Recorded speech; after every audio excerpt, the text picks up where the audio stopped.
मसीह के ज़िंदा और जलाली नाम में सबको सलाम।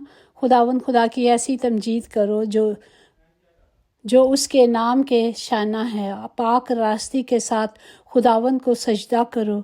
खुदावंद की आवाज़ में कुदरत है, खुदावंद की आवाज़ में जलाल है। खुदावंद की आवाज़ आग के शोलों को चीरती है। खुदावंद की आवाज़ से हिरनियों के हमल गिर जाते हैं और वो जंगलों को बेबर्क कर देती हैं। उसकी हैकल में हर एक जलाल ही जलाल पुकारता है। हालेलुया।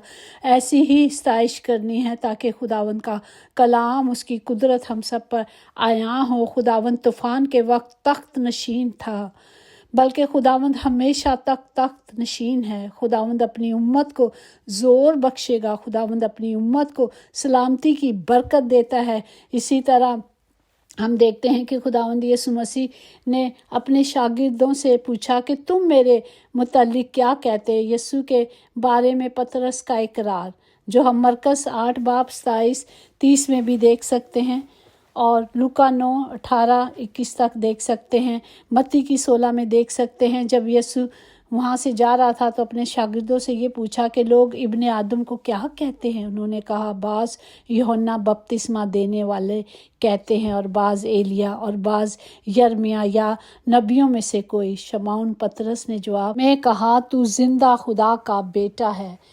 और आज के हम जिंदा कलाम के लिए शुक्र करते हैं जो हमें दिया गया है। वो हम देखते हैं 2 कुरिन्थियों उसका 5वां बाब उसकी 6ठी आयत में यूँ लिखा है, पस हमेशा हमारी खातिर जमा रहती है और ये जानते हैं कि जब तक हम बदन के वतन में हैं, खुदावंद के यहाँ से जला वतन है। पाकलाम पढ़े जान पर खुदा की बरकत हो, खुदा का शुक्र हो, खुदा की तारीफ हो। हम जानते हैं कि हम जिस तरह इसी बाब के पहली आयत में लिखा है, क्योंकि हम जानते हैं कि जब हमारा खैमा का घर जो ज़मीन पर है गिरा दिया जाएगा तो हमको खुदा के तरफ से आसमान पर एक ऐसी इमारत मिलेगी जो हाथों का बना हुआ घर नहीं बल्कि अब्दी है।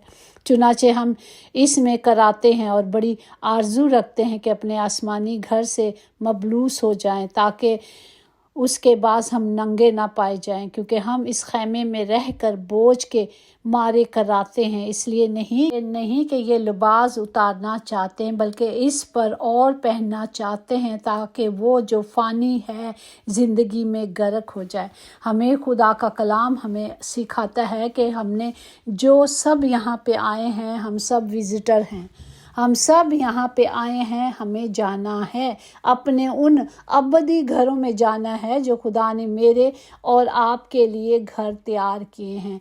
तो हमने अपनी अपनी तैयारी को देखना है कि वक्त बहुत नज़दीक है। हम देख रहे हैं कि क्या हो रहा है, क्योंकि हम ईमान पर चलते हैं ना कि आंखें देखने पर। गर्ज हमारी खातिर जमा है, हमने देखना है, और हमको बदन के वतन से जुदा होकर खुदा के वतन में रहना ज़्यादा मंजूर है। इस वास्ते हम ये हौसला रखते हैं कि वतन में हो ख्वाह जला वतन उसको खुश करें। Praise the Lord. हमें सिर्फ खुदावंद खुदा को खुश करना है, क्योंकि ज़रूरी है कि मसीह के तख्ते अदालत के सामने जाकर हम सब का हाल जाहिर किया जाएगा, ताकि हर शख्स अपने उन कामों का बदला पाए जो उसने बदन के वास्ते किए हैं, ख्वाह भले हों ख्वाह बुरे हों।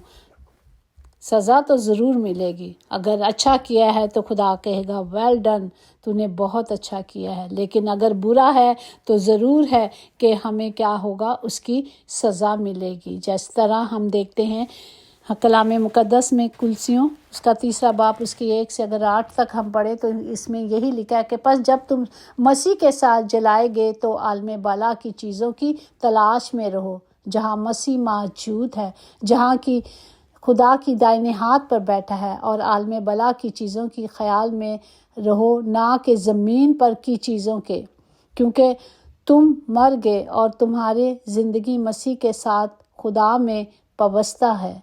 जब हम खुदा के साथ हैं, हम खुदा के साथ खुदा के कलाम के मुताबिक चलते हैं, खुदा के कलाम को वादों को लेते हैं जो खुदा ने हमें दिए हैं, तो हम खुदा के साथ उसके साथ मनसूख हैं, उसके साथ पवस्ता हैं, उसके साथ पोशीदगी में उसके साथ हैं। जब मसीह जो हमारी ज़िंदगी है ज़ाहिर किया जाएगा तो तुम بھی اس کے ساتھ جلال میں ظاہر کیے جاؤ گے۔ ہالےلویا۔ پس اپنے ان اعضاء کو مردہ کرو جو زمین پر ہیں، یعنی حرام کاری، ناپاکی، شہوت پرستی، بری خواہشیں، لالچ کو جو بت پرستی کے برابر ہے، اور ان سب سے جو خدا کا غضب نافرمانی کے فرزندوں پر ظاہر ہوتا ہے۔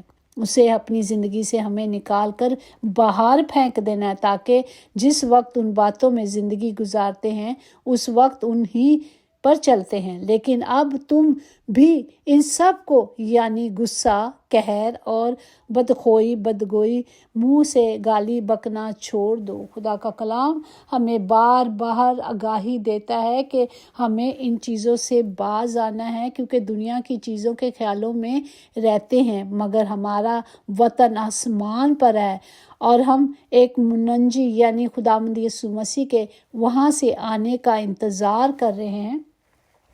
اور ہمیں خدا کا کلام آگاہی دیتا ہے کہ ہمیں کیا کرنا ہے۔ متی کی انجیل اس کا 6 باب اس کی 33 آیات میں، بلکہ تم پہلے اس کی بادشاہی اور اس کی راست بازی کی تلاش کرو تو یہ سب چیزیں بھی تم کو مل جائیں گی، انعام میں دوں گا۔ خدا کا کلام ہمیں سکھاتا ہے، اور خدا سکھاتا ہے کہ سچائی کا راستہ مشکل ضرور ہے، مگر ہمیشہ عزت اور سکون کی جگہ، جو ابدیت کی جگہ، ہمیشہ کی زندگی ہے۔ سچائی کا راستہ مشکل ضرور ہوتا ہے، مگر یہ ہمیشہ ہم سب کو اس جگہ تک لے جائے گا جو خدا کی حضوری میں جائیں گے۔ زمینی راستہ سکھڑ ہوتا جائے گا اور آسمانی راستے کھلتے جائیں گے۔ پس تم اپنے خدا کی طرف رجوع لاؤ، نیکی اور راستی پر قائم، اور ہمیشہ اپنے خدا کا ہی ایمان پر بھروسہ رکھے، ہمیشہ اپنے خدا پر امیدوار ہوں، تو خدا کا کلام ہم سب کی زندگی میں پورا ہوگا۔ پریز دی لارڈ۔ جس طرح عیسائیہ 12:3 میں ہے، پس تم خوش ہو کر نجات کے چشموں سے پانی بھرا کرو۔ ہالےلویا۔ ہم جانتے ہیں کہ یسوع ہی زندہ اور یسوع ہی نجات ہے۔ جب ہم اس کی پاک حضوری میں آئیں گے تو ہم ہمیشہ شادمان رہیں گے، ہمیشہ نجات پائیں گے ہر طرح سے۔ ہم نے نجات پا لی ہے، ہم نے صرف اس نجات کو پاک کلام کے مطابق چل کر قائم رکھنا ہے۔ ہمارا وطن آسمان پر ہے، ہمیں اس وطن میں جانے کے لیے اس دنیا کو ترک کرنا، اس دنیا کی خواہشوں کو ترک کرنا، اس دنیا کی ہر چیزوں کو جو ہمیں وقتی طور پہ آرام دیتی ہے، اسے ترک کرنا ہے، صرف اس پر گیان کرنا ہے، تاکہ وہ کہتا ہے سب کچھ دوں گا، انعام دوں گا، سب کچھ دوں گا، لیکن صرف پہلے اس کی حضوری میں آ کر اس کی بادشاہی کو ڈھونڈے۔ خدا اس کلام کے وسیلے سے ہم سب کو برکت دے، ہم سب کے ساتھ ہو، اور ہم ہمیشہ اپنے آپ کو تیار رکھیں، تاکہ وقت بہت برا ہے۔ ہم دیکھتے ہیں کہ دنیا میں طوفان، آندھییں، سب آخری نشانات جو تھے وہ پورے ہو رہے ہیں۔ بہت کم وقت رہ گیا اپنے وقت کو تیار کرنے کے لیے۔ وہاں کے ویزے کے لیے اپلائی شروع کر دیں، فری ہے۔ آپ کو وارن کیا جا رہا ہے کہ وہاں ابھی بھی مکانات خالی ہیں، جگہ تیار ہے۔ جگہ کی تیاری کے لیے اپنے آپ کو تیار کرنا ہے، جہاں ہم سب کے لیے خدا نے جگہ بنائی ہے۔ خدا باپ ہم سب کو برکت دے، ہم سب کو حکمت دے، تاکہ ہم خدا کے کلام پر عمل کریں اور خود بھی بچیں اور اپنی ہزاروں نسلوں کو بھی بچائیں، یسوع کے نام سے آمین۔ یقیناً بھلائی اور رحمت عمر بھر ہم سب کے ساتھ ساتھ رہے گی، اور ہم ہمیشہ ہمیشہ خدا کے گھر میں سکونت کریں گے۔ آمین۔ God bless you. Thank you.